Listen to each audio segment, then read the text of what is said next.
Pulangkan Arkan Kakak, Bima Sakti panggil Mutiara dari Timur. PSSI konfirmasi datangkan tim besar tahun depan. Thomas Doll ungkap pentingnya komunikasi di ruang ganti. Simak terus berita Timnas B selengkapnya.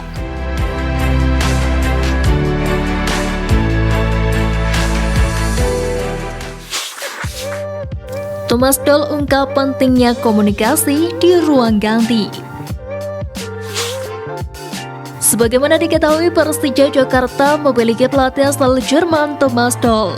Macan Kemayoran merekrut sang pelatih pada musim lalu. Pada musim pertamanya bersama Persija Jakarta, Thomas Doll mampu membawa Macan Kemayoran tampil cukup apik, di mana mereka berhasil menempati posisi kedua klasemen akhir di bawah PSM Makassar. Memasuki musim keduanya bersama Persija Jakarta, pelatih asal Jerman itu nampak menikmati karirnya di Indonesia. Kini terbaru pelatih berusia 57 tahun itu memiliki cerita mengenai karir pertamanya di tanah air. Saat pertama kali di Indonesia, menurutnya para pemain Persija Jakarta pada masa awal kedatangannya lebih suka berganti pakaian di dalam mobil. Mereka juga kerap berganti pakaian di pinggir lapangan latihan. Kondisi itu tidak sehat bagi sebuah tim, sebab komunikasi yang terjalin antara para pemain menjadi tidak maksimal. Mantan pelatih Borussia Dortmund itu juga menjelaskan pentingnya ruang ganti untuk membentuk tim yang kompak dan kuat. Ruang ganti bisa menjadi tempat membangun komunikasi yang baik, bahkan tidak sedikit yang malah gemar bermain ponsel. Tentu hal tersebut merupakan salah satu yang bisa mengganggu kesolidan antar pemain. Terlepas dari itu, hal tersebut sejalan dengan pemikiran legenda Timnas Indonesia Kurniawan Dwi Yulianto.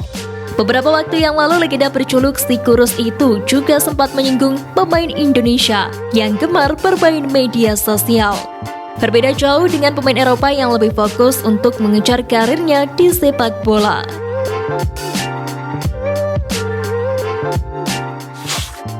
Pulangkan Arkan Kakak, Bima Sakti panggil Mutiara dari Timur. Seleksi Timnas Indonesia U17 kini semakin ketat. Ya, staf pelatih kini sangat detail untuk memilih pemain terbaik untuk memperkuat skuad Garuda Asia di Piala Dunia U17 November mendatang. Mereka mempunyai standar khusus untuk memilih pemain, bukan hanya dari fisik mumpuni. Staf pelatih juga diyakini menilai dari mental dan pengetahuan sang pemain.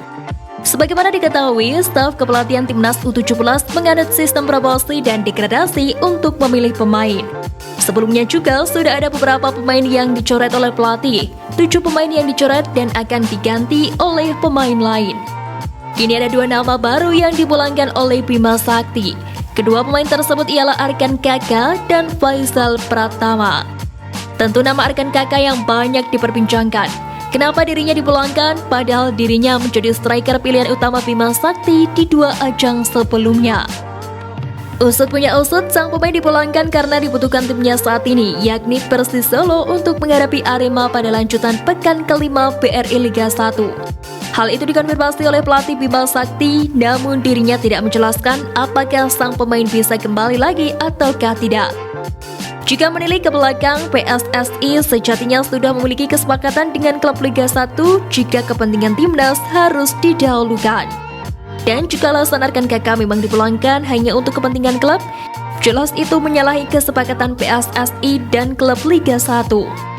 Di lain sisi, jika Arkan tidak bergabung dengan Timnas Indonesia U17 lagi, tampaknya Bima Sakti tidak terlalu pusing. Sebab dirinya telah memanggil setidaknya 10 nama baru untuk menjalani pemusatan latihan di Jakarta, di mana salah satu di antaranya merupakan pemain berposisi sebagai striker. Dirinya adalah Reno Salampesi. Anak dari legenda Timnas dan Persipura, Ricardo Salampesi ini dipromosikan Bima Sakti dari hasil seleksi yang digelar di beberapa kota. Berbeda dari ayahnya, Reno Salampesi berposisi sebagai striker. Tampil sebagai seorang striker, pemain asal Jayapura ini memang cukup tajam dalam membobol gawang lawan. Hal ini tak lepas karena dirinya mengidolakan pesepak bola asal Brasil, Neymar yang cukup bahaya di lini depan. Menarik untuk dinanti apakah Reno Salampesi bisa menggantikan Arikan Kakak di lini depan skuad Garuda Asia untuk Piala Dunia U17?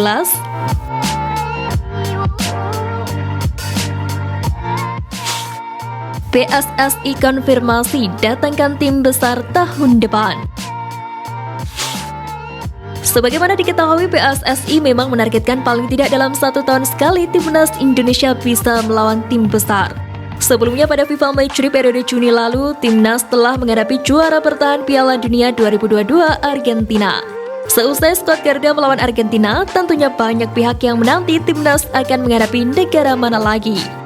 Terbaru tim Merah Putih dikabarkan akan menghadapi Jerman pada FIFA Matchday tahun depan.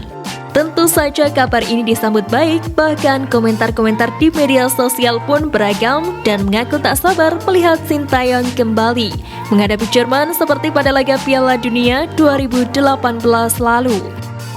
Namun Erick Thohir tak ingin membuat semua pihak terlalu merasa antusias berlebih.